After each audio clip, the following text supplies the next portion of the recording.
Ayahnya sosok muslim taat. Ini alasan Jovanka Mardova pindah agama. Pameran debi di serial ikonik Bajaj Bajuri, Jovanka Mardova mengungkapkan kisah spiritualnya yang pindah agama dari Islam ke Kristen. Sebelumnya, ia juga mengaku sempat depresi dan terpuruk.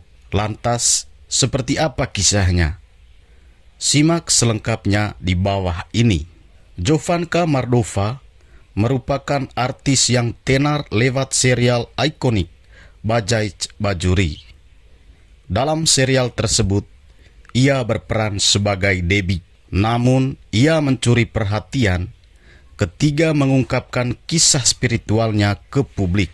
Awalnya, Jovanka mengaku besar dengan ajaran agama Islam.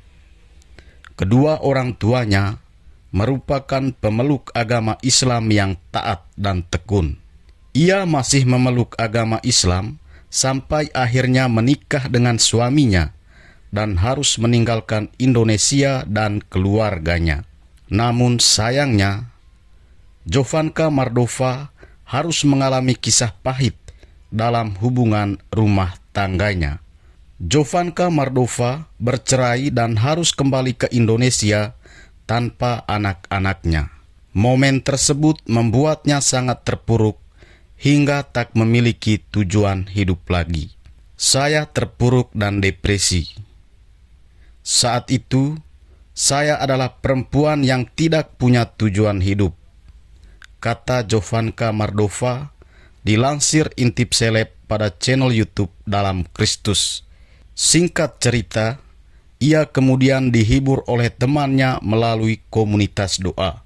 Lewat komunitas doa itu, ia merasa tersentuh dan tak berhenti menangis. Hingga akhirnya, Jovanka mulai mengikuti ibadah hari Minggu dan mantap berpindah agama Kristen saat merasakan sentuhan Tuhan dari pendeta.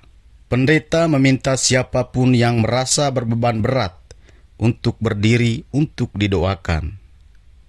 Saat itu, saya enggak bisa berhenti menangis sampai dada terasa sesak. Karena jika tidak ada kejadian itu, maka tidak ada saya yang sekarang.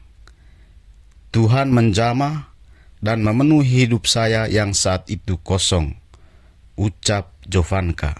Keputusannya berpindah agama membuat Jovanka langsung menghubungi ayahnya sebagai orang pertama yang tahu. Sebab menurut Jovanka, ayahnya adalah muslim yang taat beribadah. Tak disangka, ayahnya kemudian memberikan kebebasan kepada Jovanka dan sangat memegang toleransi meski beda agama. Papi orang yang paling baik dalam hidup saya, yang harus saya kasih informasi ini bahwa saya sudah mantap memilih ini. Papi muslim yang taat, sangat baik, penuh kasih dan sangat toleransi, ucap Jovanka. Hubungan kami luar biasa karena setelah tahu saya masuk Kristen, papi antar saya ke gereja, lalu siang saya temanin dia untuk sembahyang di musola. Ini adalah hal normal yang bisa kita lakukan, tutup Jovanka.